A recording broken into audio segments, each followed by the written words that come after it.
로비에서 한 여성이 무릎을 꿇었습니다. 이혼 소송 의뢰인이었죠. 변호사님, 제발 저 좀 도와주세요. 남편이 저를. 한태준이 차갑게 말했어요. 돈이 없으시면 법률구조공단으로 가세요. 여긴 자선단체가 아닙니다. 여성이 쓰러졌어요. 로비에 모인 사람들이 웅성거렸죠. 그 순간 복도 구석에서 청소하던 한 남성이 걸레를 꽉 쥐었습니다. 손이 떨렸어요. 그는 1시간 전 TV에서 한태준의 인터뷰를 봤거든요. 저는 약자의 편에 서는 변호사입니다. 아무도 몰랐죠. 이 청소부가 대한민국 3대 로펌의 회장이자 한태준과 결혼할 딸을 둔 아버지라는 것을. 이 놀라운 반전의 전체 이야기가 궁금하시다면 지금 구독 버튼을 눌러주세요. 평범해 보이는 사람들의 숨겨진 진실을 매일 전해드립니다. 알림 설정까지 해두시면 놓치지 않으실 거예요. 자, 일주일 전으로 돌아가 볼까요? 새벽 5시 서울의 고급 아파트. 박진혁이 거울 앞에 섰습니다. 명품 시계를 벗었어요. 다이아몬드 커프스 버튼도 탁자에 내려놓았죠. 아내가 걱정스럽게 물었습니다. 당신 정말 이러실 거예요? 확인해야 해요. 직접. 그때 핸드폰이 울렸어요. 딸 서연이었습니다. 하지만 박진혁에게 건 전화가 아니었죠. 아내에게 건 전화였어요. 엄마, 오늘 결혼 날짜 확정하기로 했어요. 아빠한테는 말하지 마세요. 또 반대하실 테니까. 박진혁은 문 밖에서 그 말을 들었습니다. 가슴이 철렁했어요. 아내가 전화를 끊고 나왔죠. 여보, 들었어요. 딸이 날 믿지 않는다는 걸. 박진혁은 30년 전을 떠올렸습니다. 23, 법무법인 사무직원이었죠. 상사 변호사가 매일 모욕했어요. 너 같은 건 평생 자빌이나 해. 그 말이 지금도 귀에 생생했습니다. 5년을 참았죠. 결국 사표를 냈어요. 야간 공부로 사법시험에 합격했습니다. 다시는 무시당하지 않겠다고 맹세했죠. 딸도 나처럼 고통받을까봐 두려워요. 박진혁의 목소리가 떨렸습니다. 사람의 진짜 모습은 약자를 대하는 태도에서 드러나요. 내가 직접 확인할게요. 낡은 청소부 복장을 입었어요. 거울 속에는 이제 평범한 용역 직원이 서 있었습니다. 병원에 도착했을 때 해가 막 떠오르고 있었어요. 직원 출입구로 들어갔죠. 경비실에서 신분증을 받았습니다. 청소용역 박진수 마이너스 가명이었죠. 아무도 그를 알아보지 못했어요. 복도에서 한 남성이 다가왔습니다. 최민수였어요. 20년 차 사무직원이죠. 이사님. 쉿. 민수 씨, 여긴 박진수예요. 최민수의 눈이 붉어졌어요.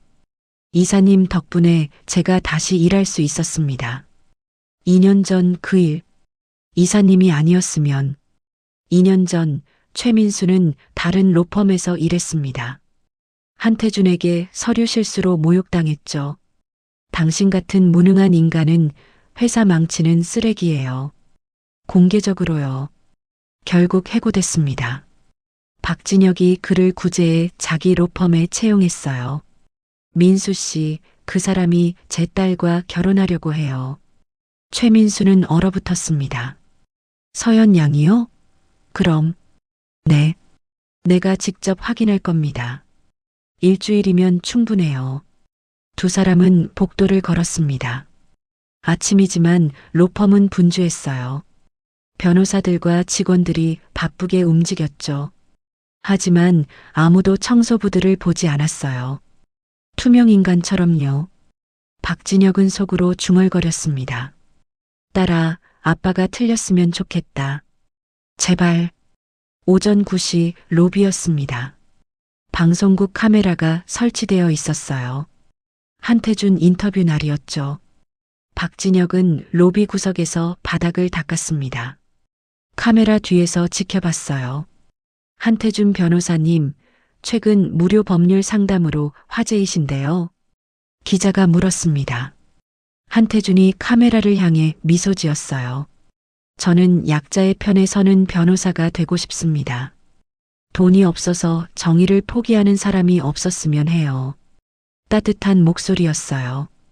박진혁은 잠시 안도했습니다. 혹시 내가 오해한 건가? 인터뷰가 끝났어요. 기자가 떠났죠. 그 순간이었습니다. 젊은 여성 변호사가 다가왔어요. 이수진이었습니다. 선생님, 어제 말씀하신 서류 준비했습니다. 한태준의 표정이 순식간에 바뀌었어요. 이것도 제대로 못해? 목소리가 차갑게 식었습니다. 서류를 낚아채서 훑어보더니 이수진에게 던졌죠. 다시 해와. 이런 식으로 일할 거면 집에 가 있어. 서류가 바닥에 흩어졌어요. 이수진이 허리를 굽혀 주었습니다. 손이 떨렸죠. 한태준이 혀를 찼어요. 쓸모없는 것. 박진혁은 얼어붙었습니다. 아까 그 따뜻한 사람이, 같은 사람이 맞나? 이수진이 화장실로 들어갔어요. 박진혁은 뒤따라갔습니다. 젊은 여성이 세면대 앞에서 울고 있었죠. 괜찮아요? 박진혁이 조심스럽게 물었습니다. 이수진이 고개를 들었어요. 눈이 빨갛게 부어 있었습니다. 괜찮아요. 익숙해요. 익숙하다니요? 매일이거든요.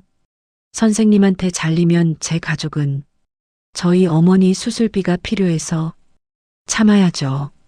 박진혁이 그녀의 어깨를 두드렸습니다. 당신 잘못이 아니에요. 복도로 나왔어요. 최민수가 기다리고 있었습니다. 이사님 맞죠? 저 변호사 원래 저래요. 당신도 당했었나요? 네. 2년 전 그날도 똑같았어요. 사람들 앞에서는 천사처럼 굴다가 카메라 꺼지면 최민수의 목소리가 낮아졌습니다. 점심시간이었습니다. 박진혁의 핸드폰이 울렸어요. 딸 서연이었죠. 아빠, 오늘 진우 오빠가 또 가난한 의뢰인 도와줬대요. 수임료도 안 받고요. 정말 좋은 사람이에요. 박진혁의 손이 떨렸습니다. 전화를 끊고 한태준의 SNS를 봤어요. 오늘 아침 사진이 올라와 있었죠. 오늘도 무료 법률 상담. 정의는 돈으로 살 수 없습니다.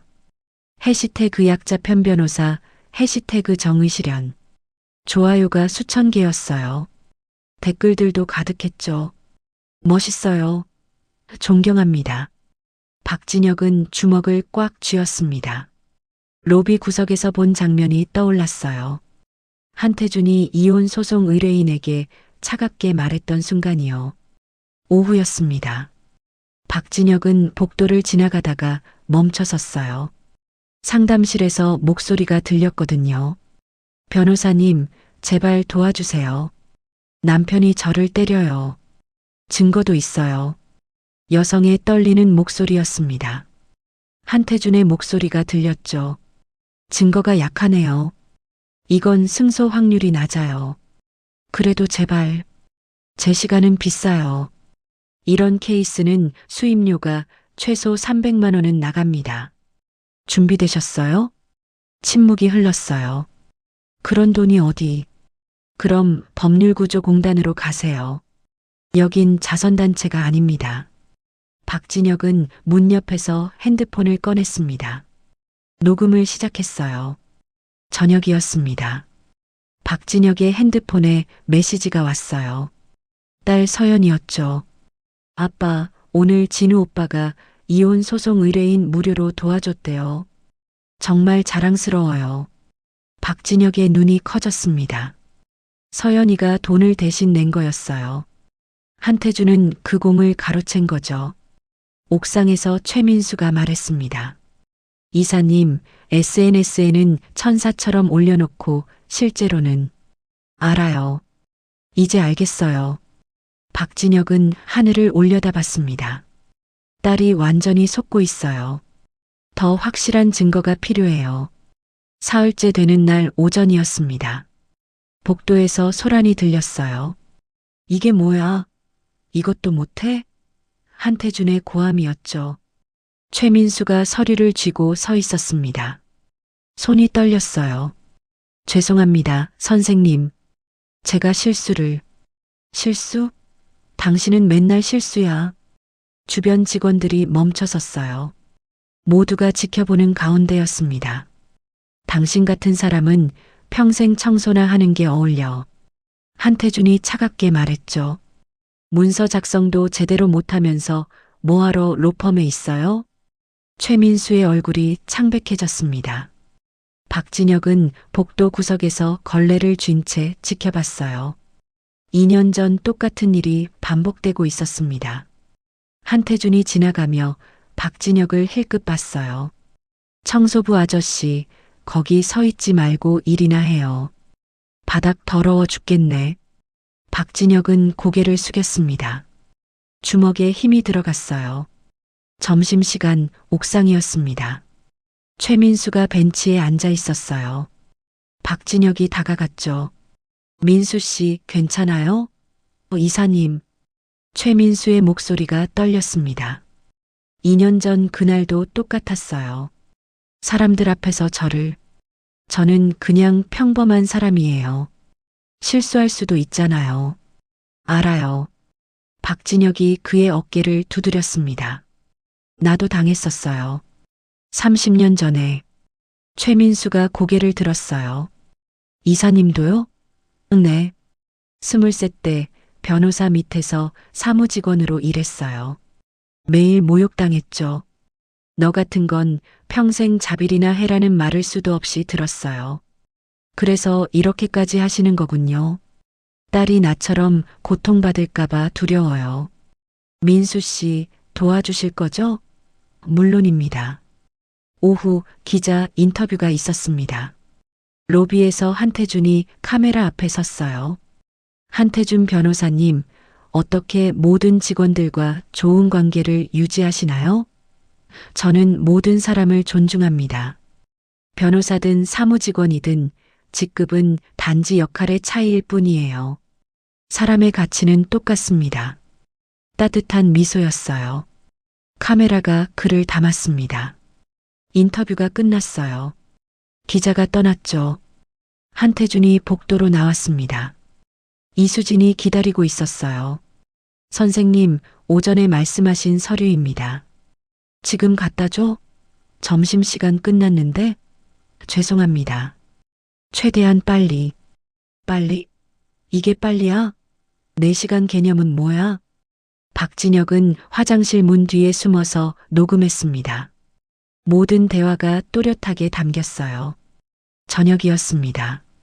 박진혁은 녹음 파일을 다시 들었어요. 한태준의 두 얼굴이 선명하게 대비됐죠. 저는 모든 사람을 존중합니다.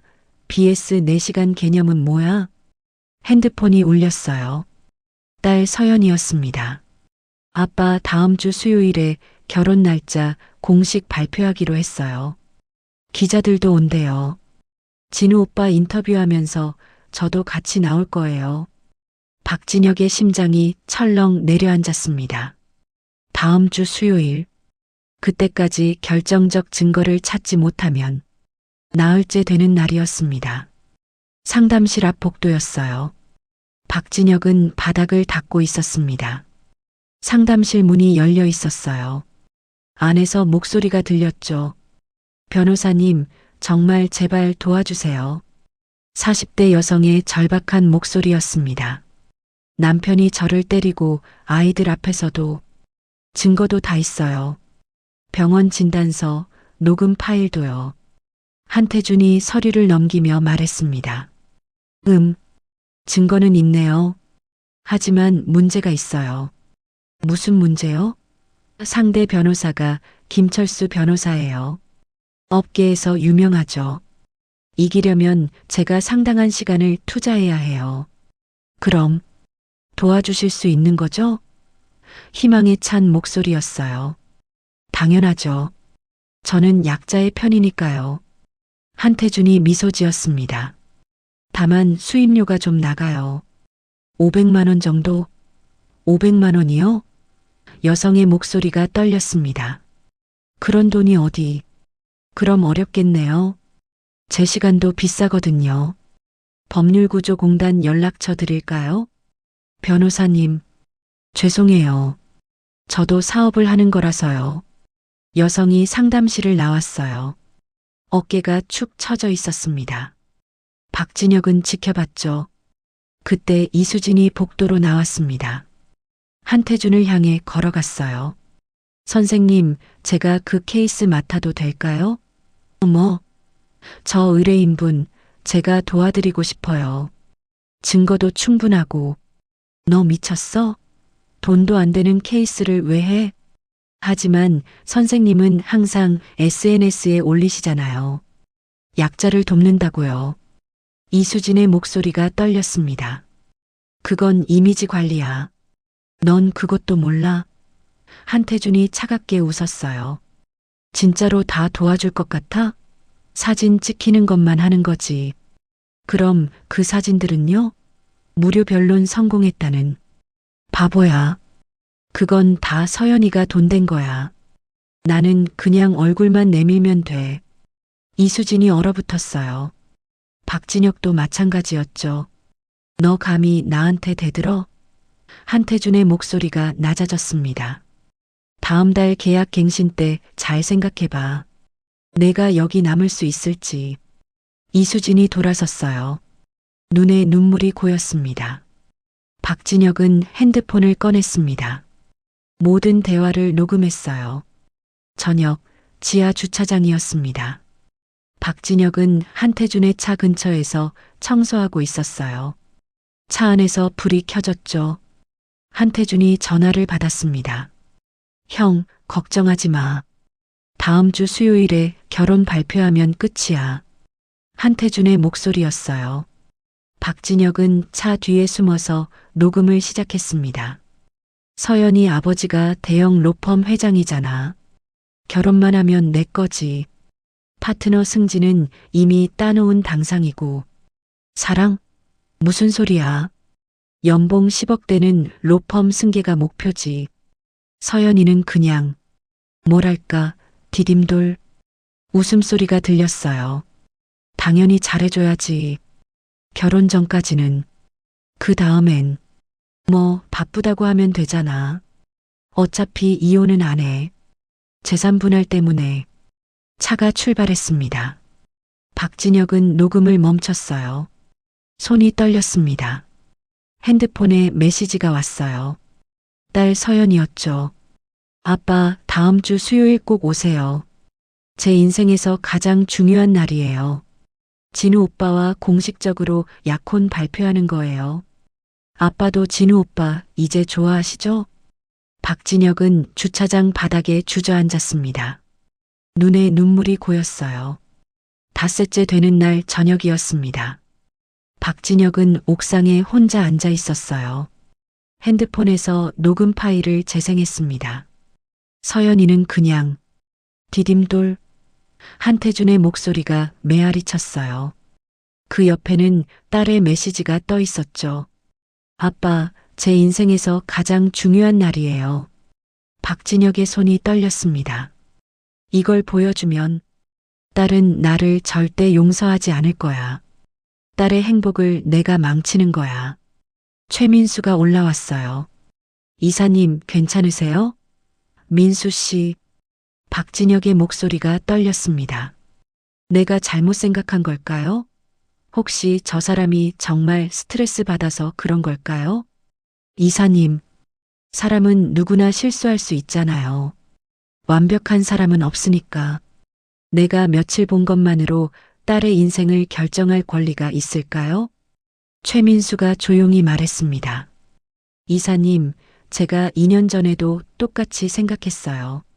내가 잘못 본 거겠지. 스트레스 받으셔서 그러신 거겠지. 그렇게 참았어요.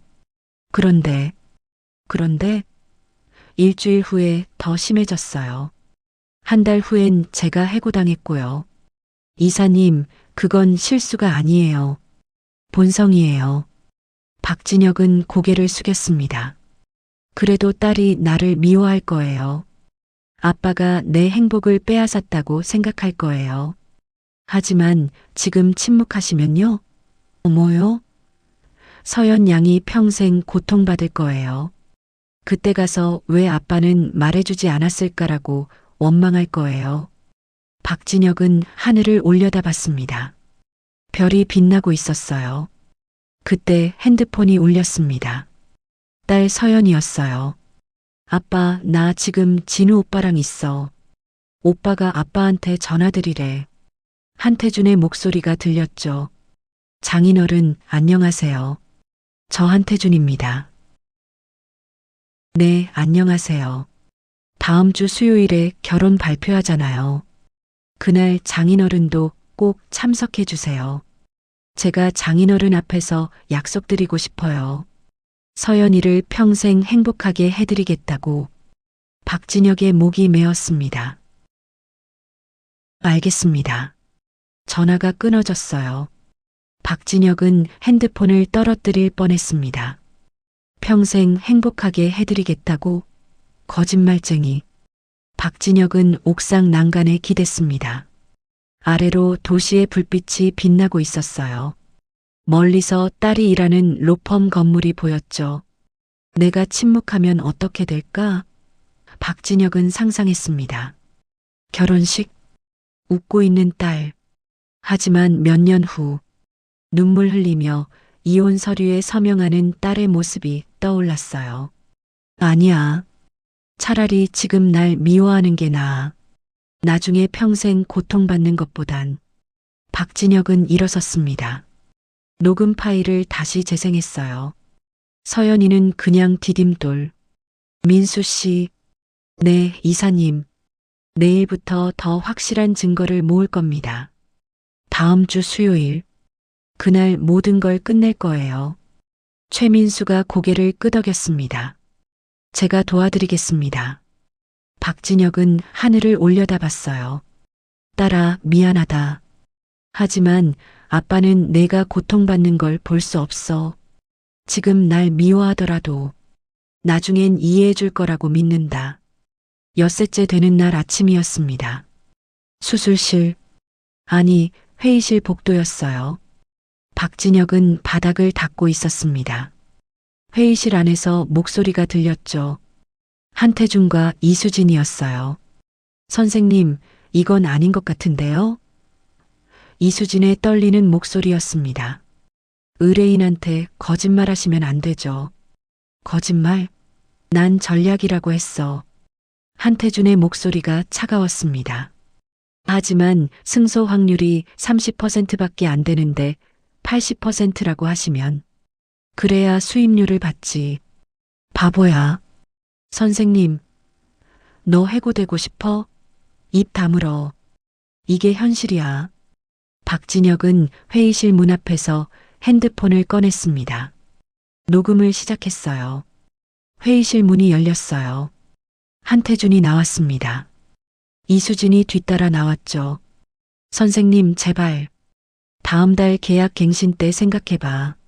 내가 이 로펌에 남고 싶은지. 이수진이 화장실로 뛰어갔습니다. 박진혁은 뒤따라갔어요. 이수진이 세면대 앞에서 울고 있었죠. 괜찮아요? 박진혁이 조심스럽게 물었습니다. 괜찮을 리가 없죠. 이수진이 눈물을 닦았어요. 저는 정의롭게 일하고 싶어서 변호사가 됐어요. 그런데 알아요. 나도 그랬어요. 아저씨도요? 네. 30년 전 나도 당했어요. 그때 맹세했죠. 다시는 약자를 괴롭히는 사람이 되지 않겠다고. 이수진이 박진혁을 봤습니다. 아저씨, 왠지 다른 분 같아요. 그냥 청소부 같지 않달까? 박진혁이 미소 지었어요. 곧 알게 될 거예요. 오후 파트너 회의실이었습니다. 박진혁은 창문을 닫고 있었어요. 회의가 진행 중이었죠. 다음 안건은 한태준 변호사의 파트너 승진입니다. 의장의 목소리였어요. 반대 의견 있으신 분? 침묵이 흘렀습니다. 그럼 가결하겠습니다. 다음 주 수요일 공식 발표하겠습니다. 박수 소리가 들렸어요. 한태준이 일어나 인사했죠. 감사합니다. 이 로펌을 위해 최선을 다하겠습니다. 박진혁은 창문 닫기를 멈췄습니다. 다음 주 수요일 결혼 발표와 파트너 승진이 같은 날이구나. 저녁이었습니다. 박진혁은 옥상에서 최민수를 만났어요. 이사님, 모든 증거가 모였습니다. 최민수가 태블릿을 건넸죠. 화면에는 녹음 파일 목록이 가득했습니다. 약자 모욕 장면 15건, 거짓말 장면 8건, 그리고 주차장 녹음? 네, 그것도 있습니다. 박진혁은 목록을 보며 한숨을 쉬었어요. 이 정도면 충분해요. 이제 뭐 하실 건데요? 다음 주 수요일. 그날 모든 걸 끝낼 겁니다. 그때 핸드폰이 울렸어요. 딸 서연이었습니다. 아빠, 오늘 진우 오빠가 또 대단한 일 했어요. 가난한 할머니 무료 변론에서 이겼대요. 정말 자랑스러워요. 박진혁은 태블릿을 받습니다. 오늘 날짜에 녹음 파일이 있었어요. 재생했죠. 할머니, 돈은 서연이한테 받았어요. 제가 무료로 했다는 건 비밀로 해주세요. 네, 이미지 관리용이거든요. 박진혁의 눈에 눈물이 고였습니다. 알겠어, 서연아. 아빠가 알겠어. 전화를 끊고 최민수에게 말했습니다. 민수 씨, 다음 주 수요일 준비하세요. 우리가 끝낼 겁니다. 네, 이사님. 이수진 변호사도 증언하기로 했습니다. 좋아요. 이제 마지막이에요. 박진혁은 도시의 불빛을 바라봤습니다. 딸아, 곧 진실을 보게 될 거야. 아프겠지만 지금 아픈 게 나중보다 나아. 일주일째 되는 날 수요일 아침이었습니다. 로펌 대회의실. 기자들이 가득했어요. 카메라와 조명이 설치되어 있었죠. 오늘은 한태준의 파트너 승진 발표와 박서현과의 약혼 공식 발표가 함께 있는 날이었습니다. 박진혁은 복도에서 청소부 복장으로 바닥을 닦고 있었어요. 젖은 걸레를 쥔 손이 떨렸습니다. 오전 10시 박서현이 도착했습니다. 아름다운 드레스를 입고 있었어요. 한태준과 손을 잡고 걸어왔죠. 박진혁은 복도 구석에 숨었습니다. 딸을 봤어요. 행복한 미소를 짓고 있었죠. 저 미소가 곧 사라질 거야. 내 손으로. 박진혁의 눈에 눈물이 고였습니다. 서연이 핸드폰으로 전화를 걸었어요. 박진혁의 핸드폰이 울렸죠. 아빠 어디세요? 곧 시작하는데요. 곧 갈게. 늦지 마세요. 오늘 제일 중요한 날이에요. 박진혁은 전화를 끊었습니다. 청소부 복장의 단추를 만졌어요. 이제 시작이야. 오전 11시 회의실이었습니다. 파트너 변호사들이 앉아 있었어요. 기자들도 준비되어 있었죠. 한태준이 앞에 섰습니다. 안녕하십니까? 정영외과. 아니, 법률사무소 한태준입니다. 사람들이 웃었어요. 박수가 터졌습니다. 박진혁은 회의실 구석에서 바닥을 닦고 있었어요. 아무도 그를 보지 않았습니다. 한태준이 연설을 시작했어요. 저는 항상 약자의 편에 서는 변호사가 되고 싶었습니다.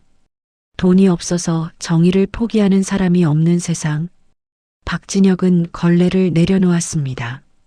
천천히 일어섰어요. 그래서 오늘 이 자리에서 약속드립니다. 저는 앞으로도. 한태준의 말이 멈췄습니다. 복도 구석의 청소부가 청소부 복장을 벗기 시작했거든요. 안에는 고급 정장이 있었습니다. 나가요, 아저씨. 지금 중요한 자리예요. 한태준이 짜증스럽게 말했죠.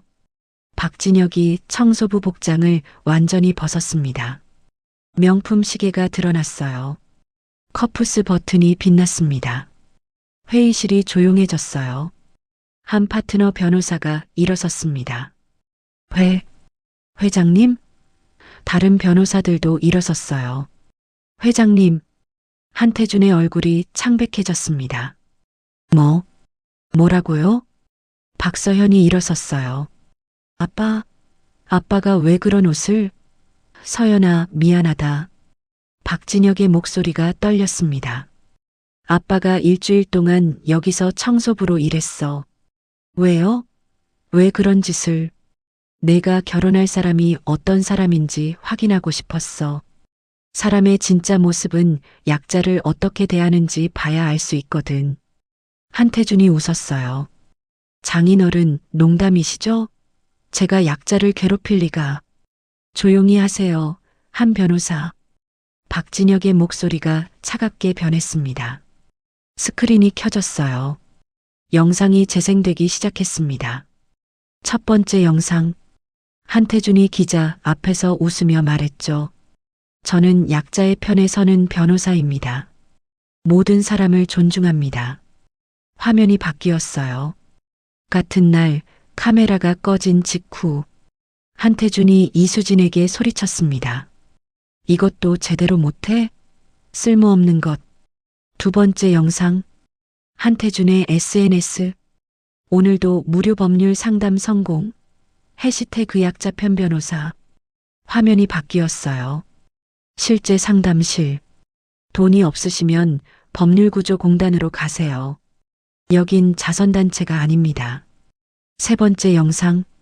한태준이 최민수에게 말했죠. 당신 같은 사람은 평생 청소나 하는 게 어울려. 서연이 손으로 입을 막았습니다. 눈에 눈물이 고였어요. 마지막으로 녹음이 재생됐습니다. 주차장에서의 통화였죠. 서연이 아버지가 대형 로펌 회장이잖아. 결혼만 하면 내 거지. 사랑? 무슨 소리야. 연봉 10억 되는 로펌 승계가 목표지. 서연이는 그냥 디딤돌. 회의실이 얼어붙었습니다. 박서현이 눈물을 흘렸어요. 진우 오빠. 한태준이 앞으로 나왔습니다. 오해예요. 스트레스 받아서 실수한 거예요. 일주일 내내 매일 실수였나요? 박진혁이 차갑게 물었죠. 장인어른, 제발 한 번만. 전 아직 당신 장인 아닙니다. 회의실 문이 열렸어요. 최민수가 들어왔습니다. 그리고 이수진도요. 저는 최민수입니다. 최민수가 떨리는 목소리로 말했어요. 2년 전 한태준 변호사 밑에서 일했습니다. 매일 모욕당했어요. 결국 해고됐습니다. 박진혁 회장님이 저를 구해주셨습니다. 이수진이 나섰습니다. 저는 이수진 변호사입니다. 매일 갈굼당했어요. 의뢰인에게 거짓말하라는 지시도 받았습니다. 오늘 아침에도 해고 협박 당했어요. 기자들이 카메라를 한태준에게 돌렸습니다. 플래시가 터졌어요. 서연이 박진혁에게 걸어갔습니다. 아버지의 거칠러진 손을 잡았어요. 아빠, 손이 이렇게 거칠러졌어요. 괜찮아. 박진혁이 눈물을 흘렸습니다. 내가 고통받는 것보단 낫단다. 서연이 한태준을 돌아봤어요. 눈빛이 차가워졌습니다. 오빠가 나를 사랑한 게 아니라 우리 집안을 사랑한 거였네요. 서연아, 제발. 제가 자랑스러워했던 그 무료 변론들 다 제 돈이었어요? 그걸 오빠 공으로 만든 거예요? 침묵이 흘렀어요. 당신이 모욕했던 청소부가 제 아버지예요. 서연의 목소리가 떨렸습니다. 아버지는 30년 전에 약자였대요. 그래서 절대 약자를 괴롭히지 않으시죠. 그런데 당신은. 한태준이 무릎을 꿇었습니다. 서연아, 제발 한 번만. 일어나세요. 서연이 조용히 말했죠. 무릎 꿇을 필요 없어요. 모두가 숨을 죽였습니다. 당신은 제 아버지를 무릎 꿇게 했지만 저는 그러지 않을게요. 서연이 한태준을 내려다봤어요. 왜냐하면 아버지가 저를 그렇게 키우지 않으셨거든요. 사람을 무릎 꿇게 만드는 게 아니라 함께 일어서게 만드는 사람이 되라고 가르쳐 주셨어요. 하지만 당신은 반대로 살았어요. 사람들을 짓밟으면서요. 서연이 문을 열었습니다. 나가세요. 다시는 보고 싶지 않아요. 한태준이 고개를 숙이고 나갔어요. 기자들이 따라갔습니다. 서연이 아버지에게 다가왔어요. 거칠러진 손을 다시 잡았죠. 아빠, 미안해요. 제가 사람을 잘못 봤어요. 아니야. 박진혁이 딸을 안았습니다. 내가 용기 있게 진실을 받아들인 게 자랑스러워. 그게 더 어려운 일이거든. 하지만 아빠 손이. 괜찮아. 이 손으로 일하면서 많은 걸 배웠어. 30년 전 내가 느꼈던 고통을 다시 느꼈고 그 고통이 얼마나 깊은지 다시 알게 됐어. 박진혁이 회의실을 돌아봤습니다. 여러분, 저는 오늘 중요한 것을 깨달았습니다. 사람의 진짜 모습은 그가 가장 낮은 곳에서 어떻게 행동하는지 봐야 안다는 것을요. 저도 30년 전엔 사무직원이었습니다. 매일 모욕당했죠. 하지만 그 경험이 지금의 저를 만들었습니다. 약자를 절대 괴롭히지 않는 사람으로요. 박진혁이 최민수를 받습니다. 민수 씨, 고마웠어요. 아닙니다, 이사님. 제가 더 감사합니다. 이수진에게도 고개를 끄덕였죠. 이수진 변호사, 우리 로펌으로 오실 생각 없으세요? 이수진이 눈을 크게 떴어요. 정말요? 네. 진짜 정의를 실천하는 변호사가 필요합니다. 박진혁과 서연이 함께 무료 법률 상담 부스에 앉아 있었습니다. 최민수와 이수진도 함께였어요. 한 노인이 다가왔죠. 변호사님들, 저 좀 도와주세요. 물론입니다. 서연이 미소 지었어요. 어떤 일이세요? 박진혁은 딸을 지켜봤습니다. 따뜻한 미소로 노인을 대하는 딸의 모습을요. 며칠 후 서연이 누군가를 데려왔어요. 아빠, 소개할 사람이 있어요. 30대 초반의 남성이었습니다. 공익 변호사였죠. 안녕하세요. 저는 무료 법률 구조센터에서 일하는 김민준입니다. 반갑습니다. 박진혁이 악수했어요. 서연이한테 많이 들었습니다. 제가요? 네. 약자를 대하는 태도를 먼저 보겠다고 하더군요. 민준이 웃었습니다. 서연 씨한테 배웠습니다. 아버님이 가르쳐 주신 거라고 하더군요. 어느 날 저녁 박진혁과 서연이 로펌 옥상에 있었습니다. 아빠, 그때 침묵하지 않아서 고마워요. 서연이 말했죠. 처음엔 화났어요. 아빠가 제 선택을 믿지 않는 것 같아서요. 미안하구나. 아니에요. 지금은 알아요. 아빠가 절 얼마나 사랑하는지. 그래서 그 힘든 일주일을 견뎌낸 거잖아요. 박진혁이 딸의 손을 잡았습니다. 서연아, 아빠가 하나 말해줄게. 사람의 진짜 모습은 아무도 보지 않을 때 드러난단다. 특히 약자를 대하는 태도에서 진심이 보이지. 알아요, 아빠. 이제 알아요. 박진혁이 도시의 불빛을 바라봤습니다. 30년 전 자신이 모욕당했던 그 로펌 건물이 보였어요. 지금은 다른 회사가 들어와 있었죠. 그때 그 고통이 지금의 나를 만들었구나. 박진혁은 생각했습니다. 그리고 그 고통이 딸을 지킬 수 있게 해줬어. 아빠, 뭐 생각하세요?